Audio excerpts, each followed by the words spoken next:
Do it to it, Mountain Dew. Do it to it, so cool and smooth. When I got a third. Oh.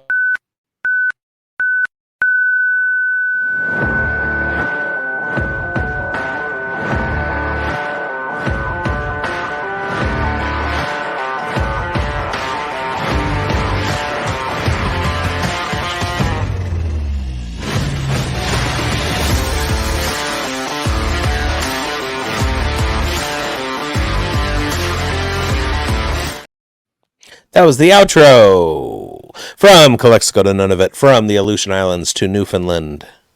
This is the Dynasty Pulse, and we have the continent covered. What's up, everybody? I am bigz. He is Grindberg. We are Grindberg and bigz. It's the Dynasty Pulse. We are coming at ya live on tape. Recorded. We're going to be talking about our 2024 flag plants. It's OTA season. All of the teams are doing their on-field activities. We like activities, and yeah, we're talking about flag plants. Who's my guy? I got a bunch of my guys, and we're gonna talk about that today. How you doing, Mike? You ready to talk about your guys? Yeah, my guys are planted flags. It's flag plant season, I think. We're almost ready for that. OTAs are hanging down, and we're the first on the scene with our flag plants, and maybe we might be a little premature on it, but I think that some of these guys that we're talking about today are really going to help people in their drafts. So that's why we're flag Premature was my nickname in high school. Exactly.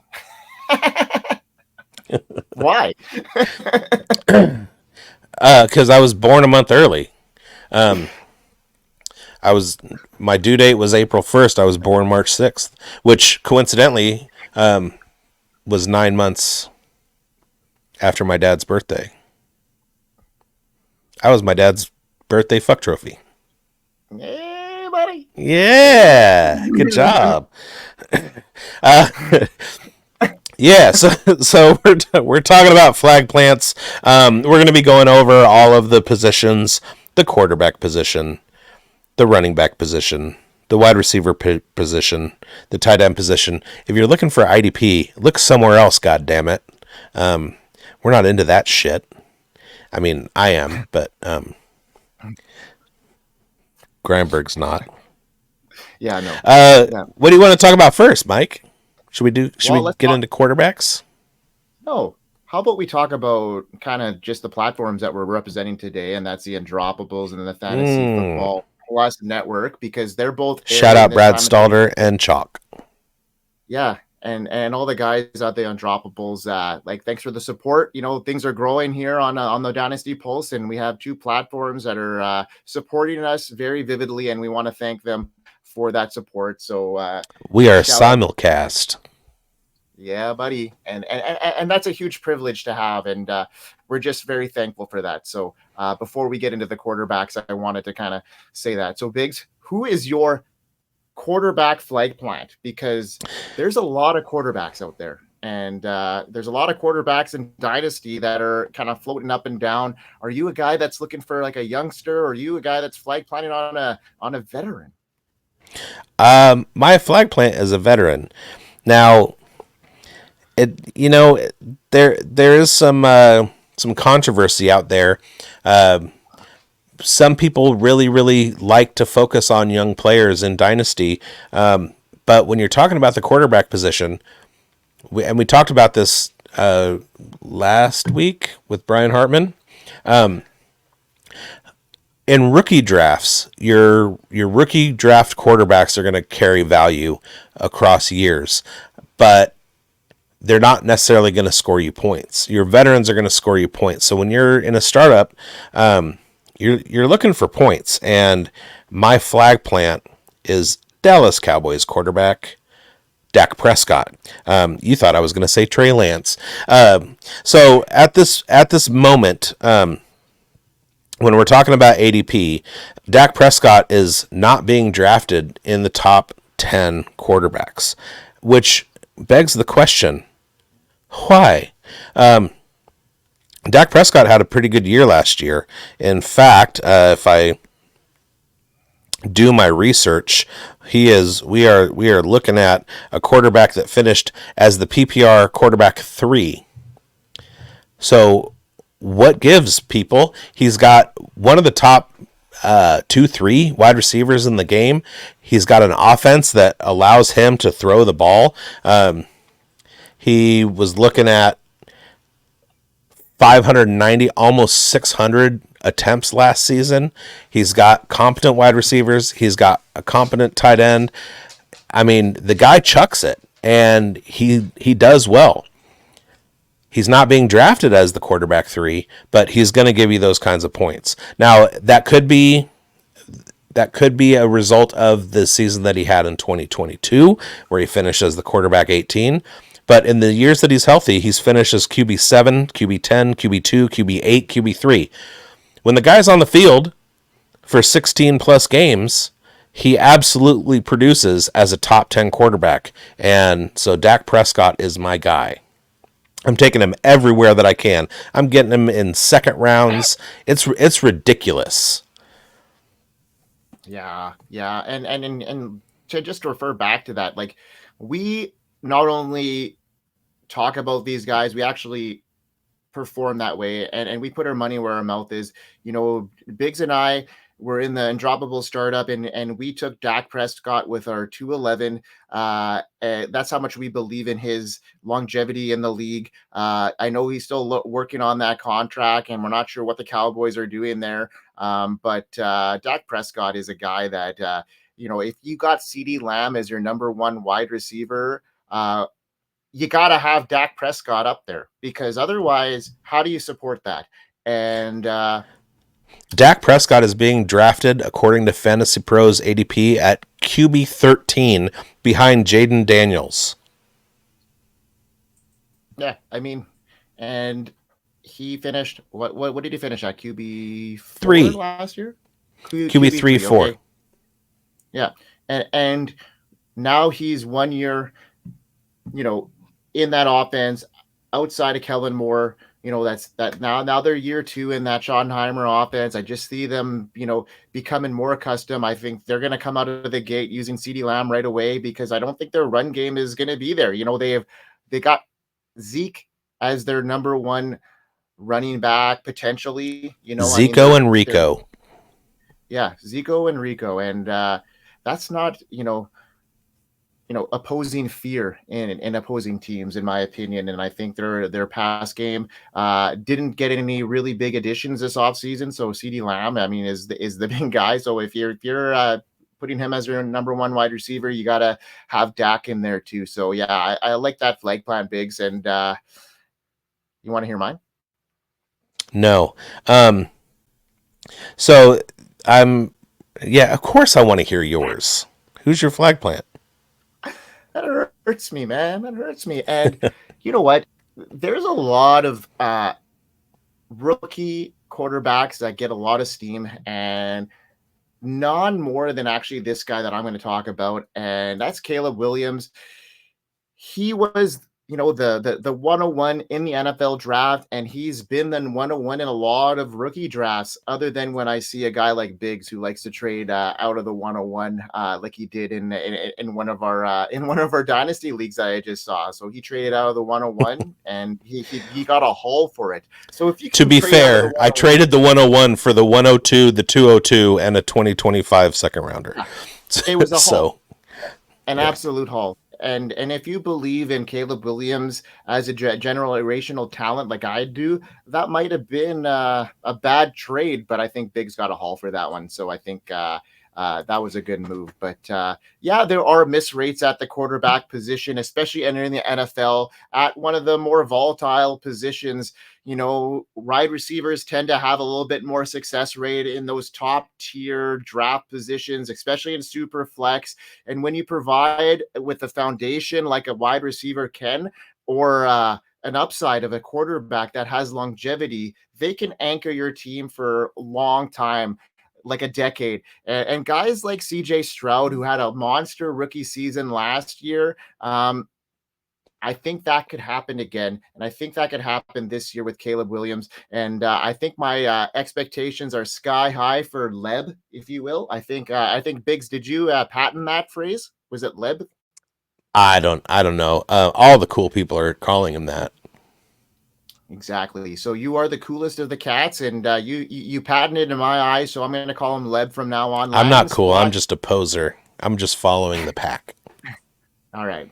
Well, landing spot plays a significant role in the early success and the development of young quarterbacks, and I think Caleb Williams, or Leb, if you will, was in the best situation a quarterback could ever ask for as a rookie. Williams may not be quite the dual threat quarterback that, say Jaden Daniels is, and he may not be as prolific in the college stats, but Caleb Williams has got all those things around him. And now you put, all this talent around him. Keenan Allen, DJ Moore, and now Roma Dunze. And, you can't, discredit Cole Kmet, who had a great season last year.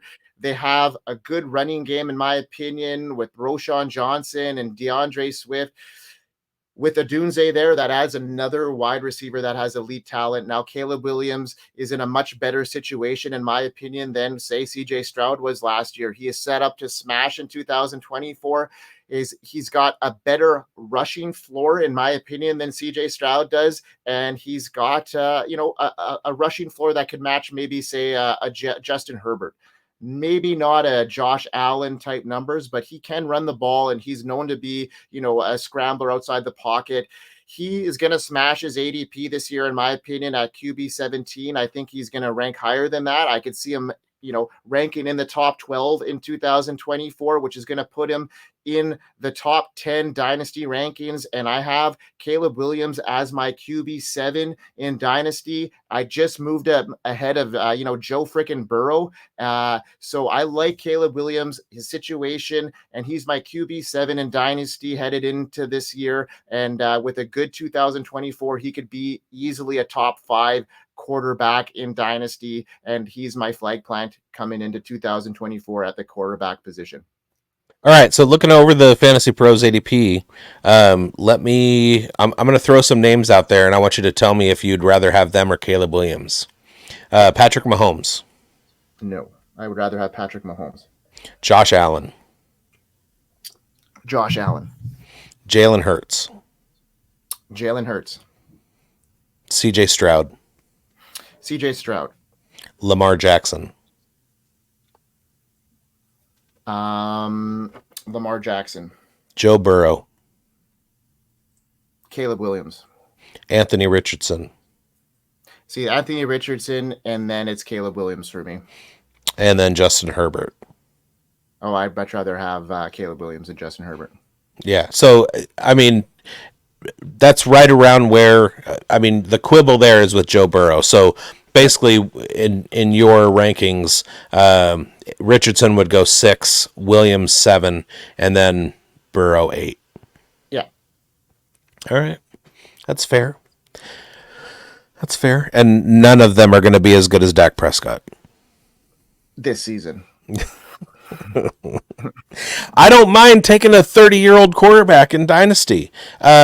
We've seen your Hall of Fame guys they're playing well into their 30s. So yeah, for sure. I don't have a problem taking Dak Prescott. And if picking in a super flex startup, if say that I have the number 7, I'm not going to take Caleb Williams. I'm not going to take a quarterback there. I'm going to draft somebody else I don't know, Justin Jefferson, Jamar Chase, and drop into the 2nd and grab Dak. Mm-hmm. Agreed. All right, man.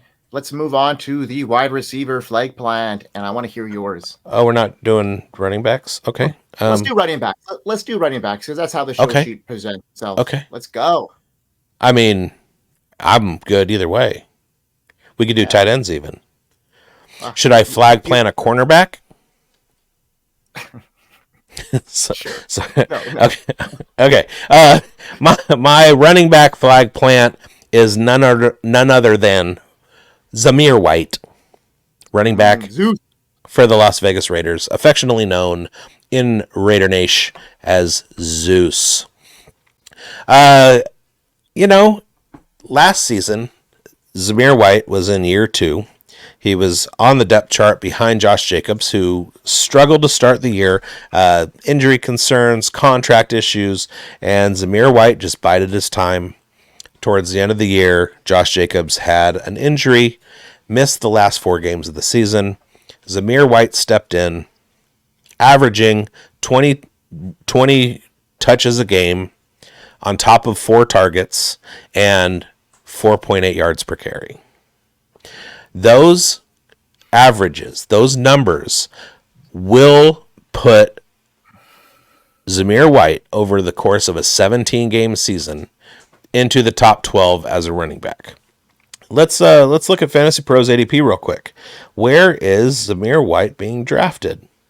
Zamir White is being drafted as the running back 25.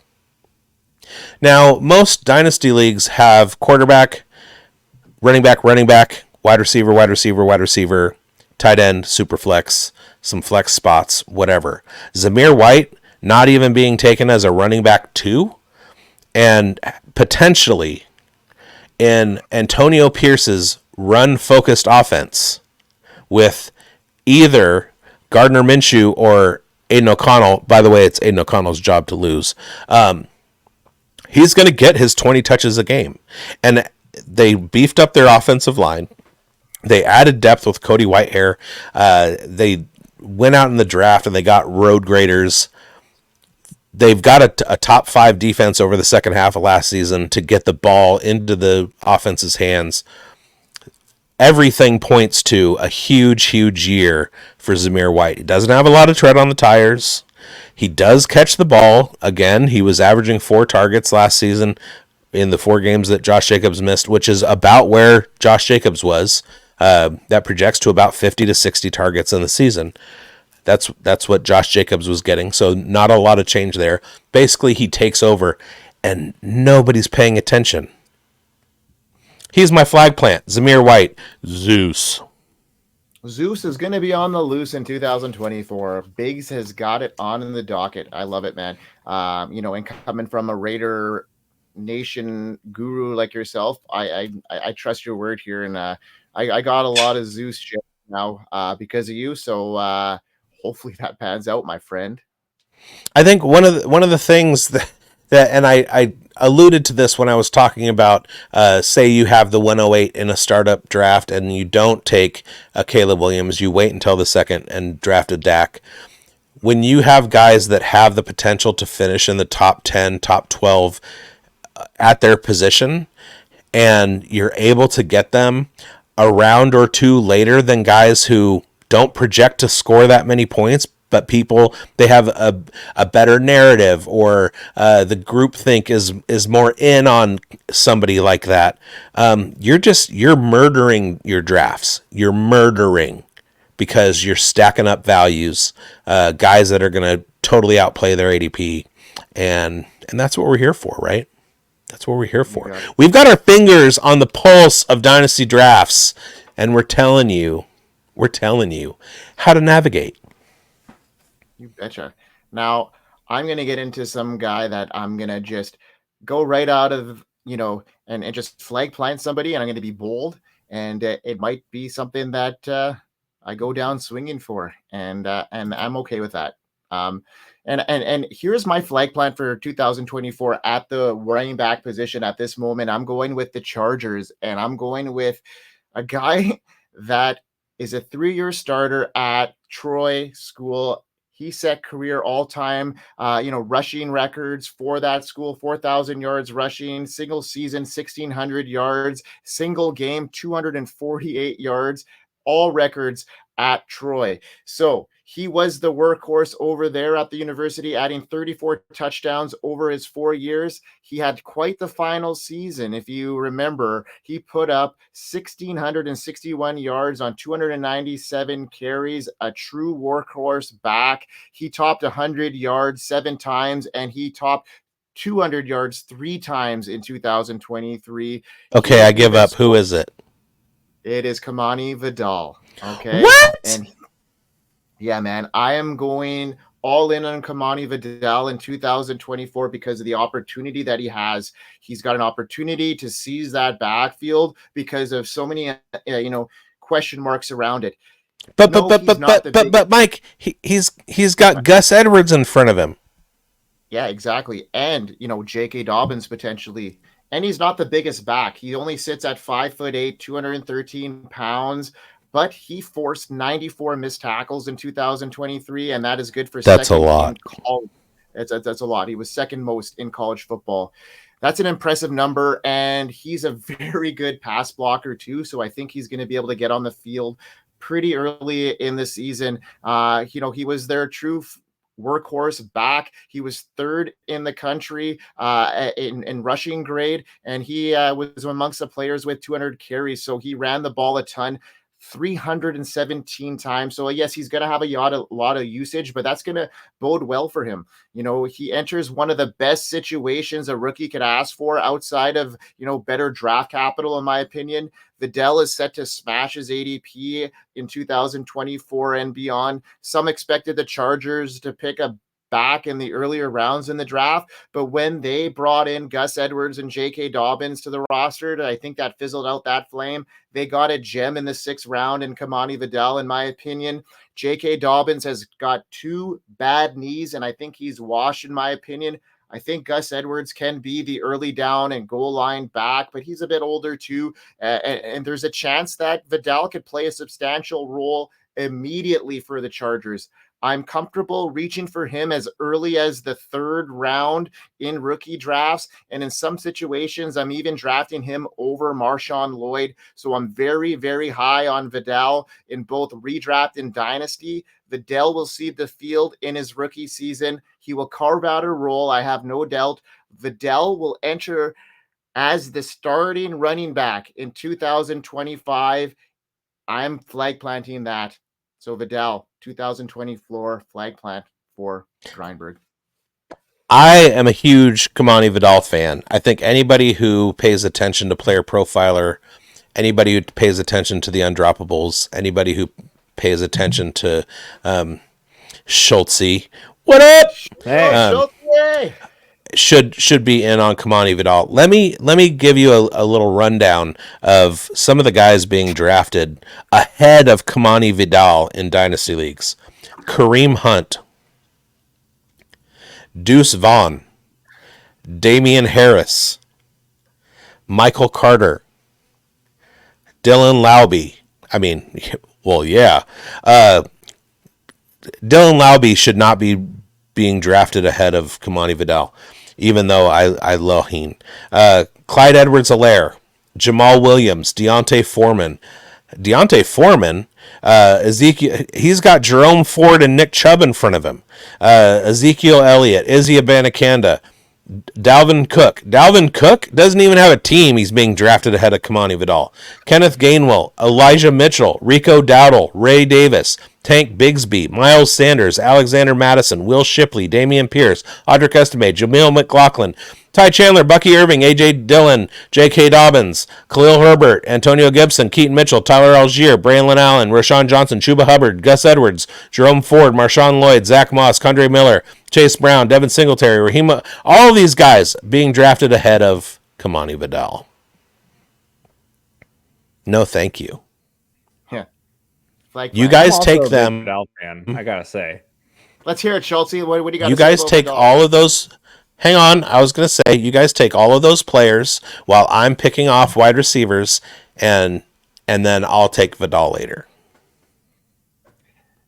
First of all, this is the premature episode because I hit the outro at the beginning, so it's premature all around for all of us. Come on, producer, do your job. Yeah, so we're flying high here, but dude, I'm not like the biggest Zamir White dude, like as a player himself, but you're so dead on about the volume, and volume is king for running backs, and the ADP is just stupid. It's bonkers. Like Antonio Pierce has talked like ad nauseum about like we're gonna pound the rock. This dude's gonna get 25 carries a game. Like I don't know. it's right in front of us. How is that guy being drafted at running back 25? That's my point. That's what I'm saying. Should we go with the intro title when we leave? Absolutely. All right. Totally. Yeah, I got you. We gotta get the Ace Ventura going backwards, you know. I did that on the forecast. Nice hat, by the way. Give us a plug on that one. I said forecast fantasy to the welcome, or the to welcome. Perfect. Fantasy forecast hat. Go over to Fantasy Football Advice Network and go to the Streamlabs shop and cop yourself. Also, subscribe to Fantasy Football Advice Network on YouTube and check out Mike and I in our other show, Fantasy Forecast. Yeah, it's a redraft show, so if you don't follow us there, you should, because we're giving you the top-notch redraft information that you're going to win your leagues with. So yeah, keep following us. Murder your families with our information. Boy, that escalated quickly. I'm going back to the producer cave. Yeah, see you later, man. I'm not. Yeah, I wouldn't want to be an accomplice either in this situation, either, Schultzy. Thanks for popping in there, buddy. Wouldn't it be funny if like some schizophrenic out there was like, "What?" And yeah, that wouldn't be funny. I meant metaphorically. In your family leagues, watch our fantasy forecast for the redraft information and beat the hell out of your families. In fantasy football. Yeah, buddy. Okay, right, sorry. Go ahead. Oh, it's me. Wide receivers. Well, Schultz made a great point when he talked about how volume is king with running backs. And there's an element at the wide receiver position that we like to talk about, and that is when you roll over a year, what is your vacated target percentage? And there's a young man who is primed for a year 3 breakout, in which his team invested heavily at the quarterback position, bringing in Russell Wilson and Justin Fields. They offloaded their target hog in Deontay Johnson, and that leaves all of the vacated targets for one George S. Pickens. I don't know if S is, I don't know. George Pickens. I'm going, like, I have 2 former Georgia national champions, actually. George Pickens, he's my flag plant for 2024. The dude is going to go off. He's an athletic beast. He has a top level average depth of target. He's got Russell Wilson, who is going to be chucking the ball. And when you look at the situation he was in last year, George Pickens had Mason Rudolph and Kenny Pickett throwing him the ball with 100 fewer attempts than those, with a similar number of attempts as those two guys. Russell Wilson had 100 fewer uncatchable throws. Deontay Johnson commands 140 targets a season. George Pickens does not have that competition anymore. Yeah, they've played around. The Steelers have gone out. They brought in some other wide receivers or whatever, but they have planted their own. I almost said planted. They have planted their own flag that George Pickens is going to be the dude in the wide receiver room. And when they've got Jaylen Warren and Najee Harris smashing the ball, you're going to see loaded boxes because of their run game, and George Pickens out there doing work, and he's going to have a huge year. Year 3 breakout, vacated targets, all signs point to wheels up for George Pickens in 2024. Flag planted. Planted flag. Man, this is going to be awkward because if you got George Pickens and I've got another Steelers wide receiver as my flag plant, what does that mean? There's room for 2. There's more room in the hot tub. Just jump in. Yeah, I'm jumping into the hot tub with you with the Steelers. You know what? Just for that, I'm changing my flag plant at tight end from Jake Ferguson to Pat Freiermuth. I'm not. No. That makes me really Scotty intrigued. Miller flag plant is about to slap so hard. Scotty Miller. Yeah, yes. You redeemed yourself with that outro. Okay, Schultze, with that. Schultze from the top rope.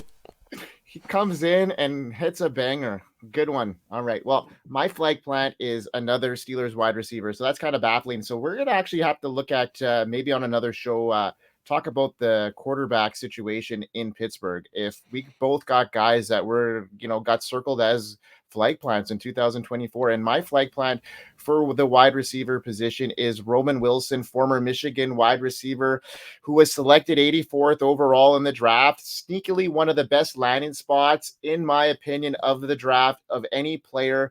The Steelers seem to always find a way to swoop in and find a gem at wide receiver in the second or third round in the draft.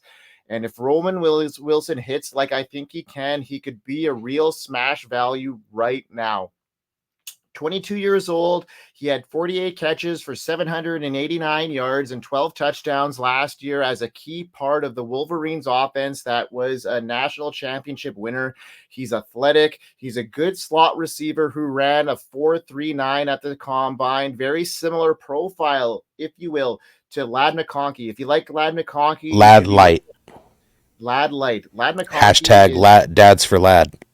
Dads for Ladd. And I think Roman Wilson has a very similar profile to Ladd McConkey, and I like both those wide receivers. He's got great hands, good speed. He played slot in college, but he could play a little outside, so he's got that similar profile like we talked about a little bit here. He's just a bit thicker, so I think he could take a little bit of those hits. He's a smaller receiver, but I think he's tough, and I think he's going to be a frisky, perfect for a Mike Tomlin offense. The Steelers need help at wide receiver after trading Deontay Johnson to the Panthers, and Johnson left a ton of vacated targets, like bigz mentioned in the last segment there.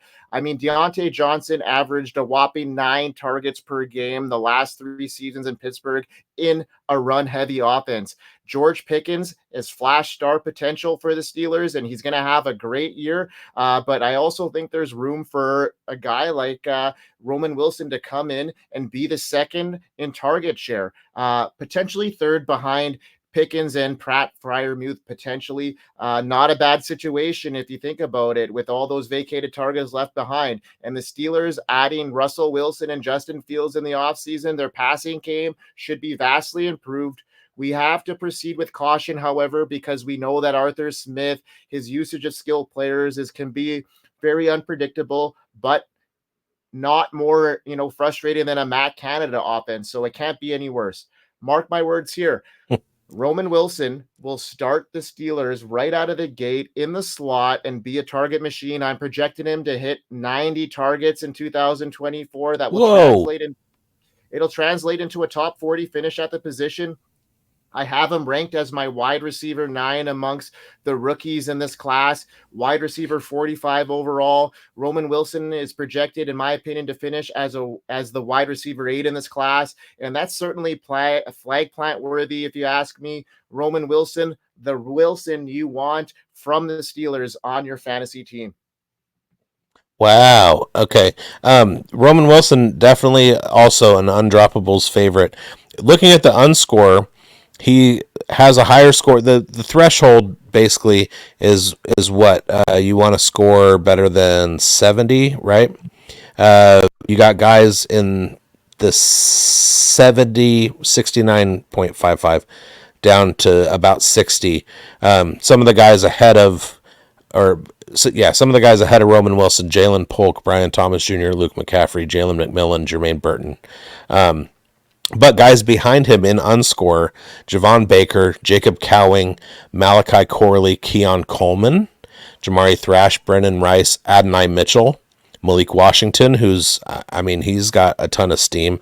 So yeah, Roman Wilson is right in there. Situationally, could be a huge year for him to come in and establish himself as a rookie, and then he is not being drafted in the top 130. Is that right?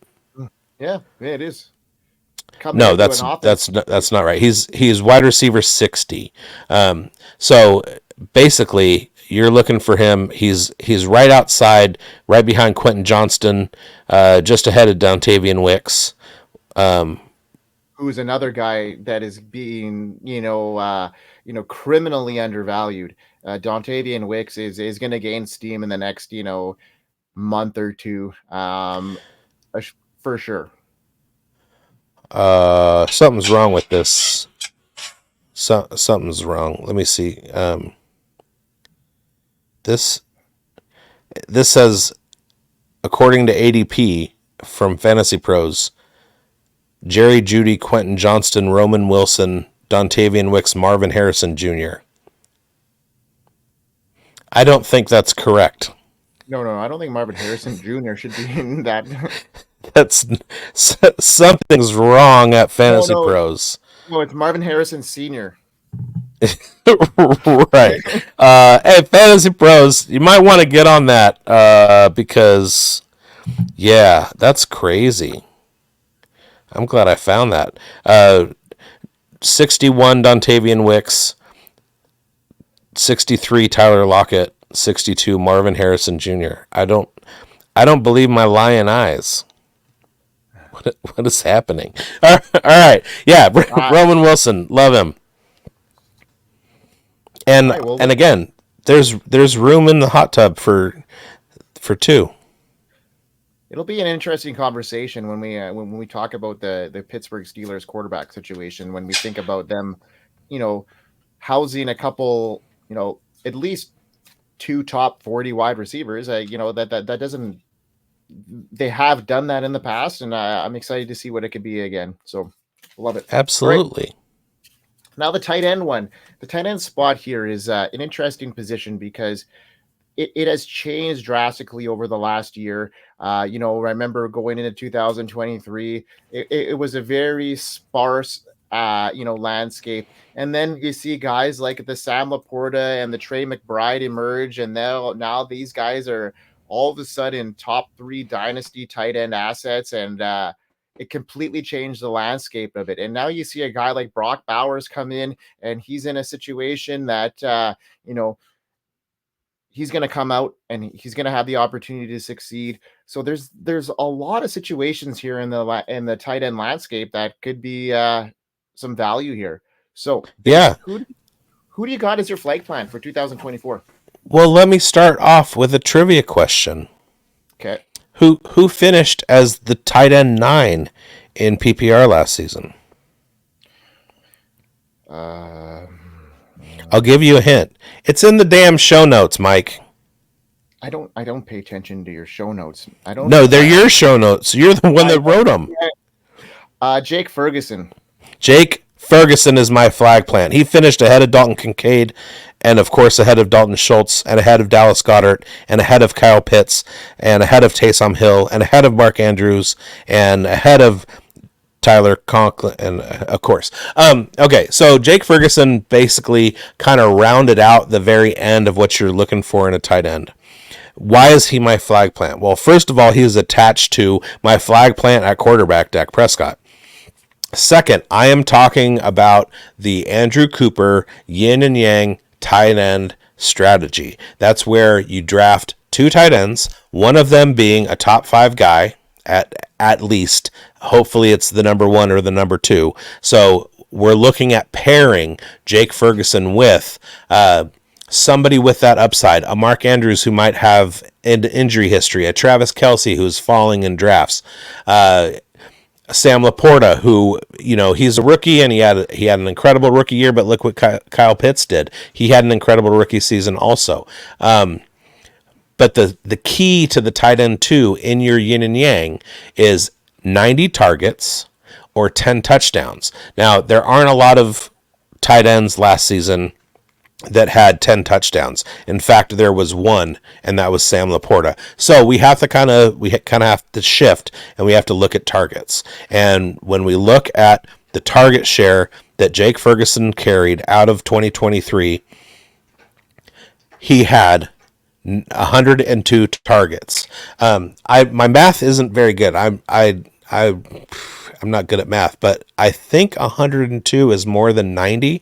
So Jake Ferguson is a Yang tight end to whoever you're going to be drafting ahead of him. And Jake Ferguson is going to repeat his top 12 tight end numbers. If you're in a tight end premium league, if you're in a league where you can flex the tight end position and you're getting, he had 212 points last year. We're talking in like the running back 30 range at wide receiver. We're talking equivalent to Rashee Rice, wide receiver 27. In a tight end premium league, he's gonna have even more points than that. So if you can flex him, he's a better flex than Rashee Rice was last year. Garrett Wilson, 213 points. That's a lot of production out of the tight end position, and so I'm planting it. My flag is planted. Jake Ferguson. Let's go. Let's go. And he's connected to Dak Prescott, like you mentioned. So if you're play planning Dak, you have to have another secondary pass catcher there, and it only makes perfect sense. So yeah, good logical answer there. And I'm going to bring my homeboy Schultze on stage right now. So Schultze, bring yourself up, because we definitely need this is an homage to you, because we have a Jags fan here, and I'm going to represent your homeboy here, and I'm going to get your thoughts on this take afterwards. So I'm going to talk about a tight end that I think is a huge value in Dynasty still, and that is Evan Ingram. And he's being currently projected. I thought you were going to say Brenton Strange. No, not today. But no, okay. Evan Ingram. So, ahead of the 2022 season, he signed that 1-year prove it deal, and he definitely proved it. He had 73 catches for 766 yards and 4 touchdowns. That was a very good, serviceable at that position, tight end 7 finish. Fast forwarded to last season, where he just had a monster year. He finished as the tight end 2 in most formats, and he was overshadowed by guys like Sam Laporta and Trey McBride, who had very good seasons.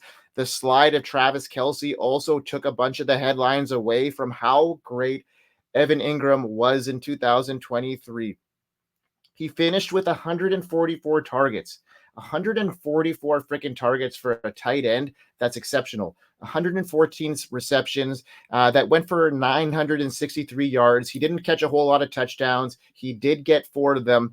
He led the Jags in targets last season, commanding a 22.6 target share, ranking him second in that position, only behind TJ Hawkinson, and Hawkinson didn't even finish the year. So the Jags have done nothing to make me think that he will be less productive. Yes, Brian Thomas comes in, but they also lost Calvin Ridley. And, Christian Kirk is great, but he's just a kind of like that slot guy who's going to command that target share when the number 1 wide receiver isn't going to be around.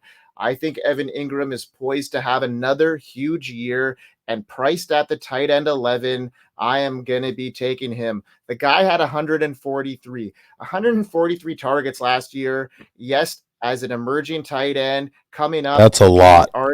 Yeah, you could argue that Ingram isn't gonna steal a game, but he is gonna produce targets. And like bigz said on his last segment, yin and yang.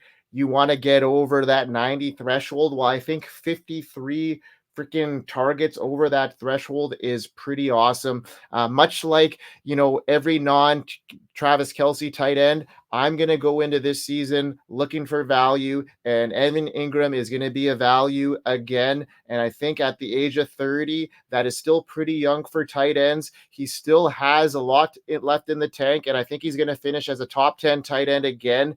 Furthermore, I think he's not only going to finish as a top 10 tight end, he's going to finish as a top 6 tight end, flag planting Evan Ingram into 2024. And I think he's going to have some longevity beyond that still in Dynasty. I think he's going to be locked in at least as your second target option on the team. Behind Kirk would be my guess. After Kirk got hurt last year, Ingram was averaging like just over 10 targets a game. So it really skyrocketed after the Kirk injury. But now you're looking at an offense with just pure speed on the outsides and Brian Thomas and Gabe Davis. Last year, your outsides were Calvin Ridley and Zay Jones. Now Zay he can still run, but he was hurt last year and he just wasn't right. And then you had Calvin Ridley on the other side. But now with like two legit ass burners on the perimeter here, I think Kirk and Ingram are just about to just go ham, both of them.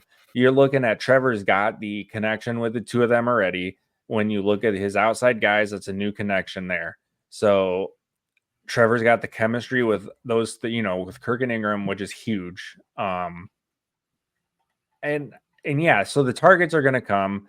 One thing, the 2023 Jaguars just absolutely crap the bed in the red zone. So you would hope that this year they could get some of that straightened out, which would give you more targets, red zone targets, and hopefully more touchdowns for Ingram. Well, I think Brian Thomas will add that red zone factor that they haven't really had much in the past. Like, I mean, they even struggled 2 years ago with Etienne in the red zone. He was so ineffective in the red zone, and they have a hard time scoring there. I think that's what they're missing to be, taking the next step. And if they can, be a little bit more prolific in the red zone, they've got a division that's wide open, and they could be competitive if they can solidify that red zone usage. And I think Brian Thomas comes in there as a big body and can maybe steal some targets there. What do you think on that?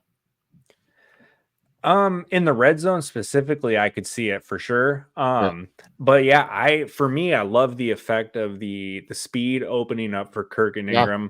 Ingram's athleticism on crossers and stuff, and getting him in space, which is Peterson absolutely saved Ingram's career. The Giants were always running him up the seam, trying to, make him look like Rob Gronkowski out there. And he's not. So Peterson, they were like, we've got this dude with the speed. Let's stop running him vertical and start letting him work horizontally and in space and let him use the speed that way. And boom, look what we got. So like I said, yeah, the speed coming from the outside, forcing defenders out. Yeah, I think Ingram is going to have another huge year. Sweet. I love the Jaguars. I love the Jaguars intel. We had some Raiders intel. Fuck the Chiefs. Stupid Chiefs. Fucking Chiefs. Yeah, what do they do? Nothing noteworthy going on with that team. Win Super Bowls like some bitch. I will say I'm a huge Turd Ferguson guy as well. Was all in on him last year. You were talking about vacated targets. He was like the guy with Dalton Schultz leaving and them not having like a ton of stuff past CD. Last year I was in on him huge as a sleeper. But yeah, there's no reason Ferguson can't be a flag plant again this year because target city for him, and he's they just lost Michael Gallup and his 600 yards. Right. And so and then the red zone targets too, like I don't have the numbers in front of me, but God, you watch red zone and like every time the Cowboys get down there, it's almost like they're gonna at least try one to Ferguson. Yeah, he only had 6 touchdowns, but I mean, we will talk next week with our special guest Ryan Heath about regression and whether that actually means anything. So you definitely want to tune into that. But he only had 6 touchdowns last year. Touchdowns aren't sticky. You can't really say he's going to score more or he's going to only have 2 this season or whatever. But we'll see. The 102 targets, that's what I'm focused on. So if I'm going into a draft, Jake Ferguson is entering year 3. Evan Ingram is a little bit older, but he's essentially in his prime. We can see from the big slot type tight ends like Darren Waller and Evan Ingram now that if like you're starting to slide 28, 29, 30 years old. So if I'm going into a dynasty, I broke my phone. If I'm going into a dynasty startup and I'm targeting Evan Ingram in the early rounds as my first tight end off the board and Jake Ferguson as my second tight end, especially in a tight end premium league, those are smashes. Yeah, man. Let's go. All right, babe. Okay. What do we got on the... I thought we were going to get out of here. No, let's talk about what's on the docket for next week, because we have a monster show coming on with two big guests, and one that is a home field advantage kind of guest that has helped us kind of catapult this show to the next level, and that's Travis Seal, who's helped us with the design, some intro videos, and just overall support. And then we got another big name too from Fantasy Points and bigz. Hooked him in. So why don't you tell our viewers who we're getting in next week for our huge show? I can't even. I'm not thinking that far ahead. I'm about to go eat a hot dog. Oh, I remember now.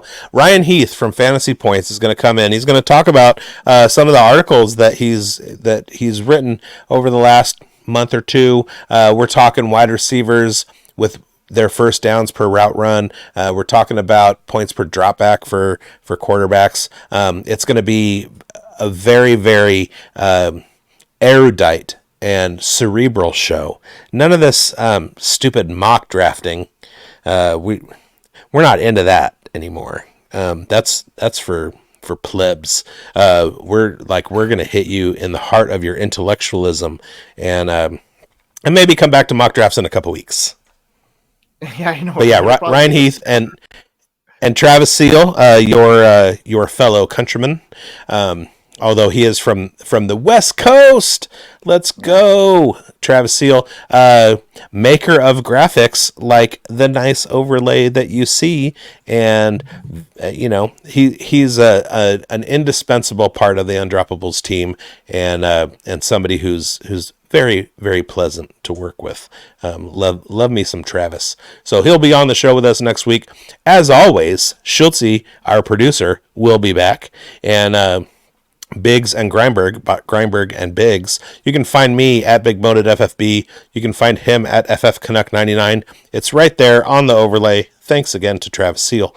But don't do that before you subscribe, hit the bell. Whether you're on Fantasy Football Plus Network and you've been watching the Dynasty Pulse for a while, whether you're new to the show because you're an Undroppable subscriber, give us some comments. Tell us what you like. Tell us what you don't like. Draft strategy, taking two running backs in a startup at the 1 and 2 in a mock draft. Are you kidding me? It was a mock draft. Whatever. Also, CMC is legit, and I'm not even going to defend myself again. Go watch the show from last week. Hey, but yeah, give us some comments, and as every week, I hope you win. Yeah, and we love you all.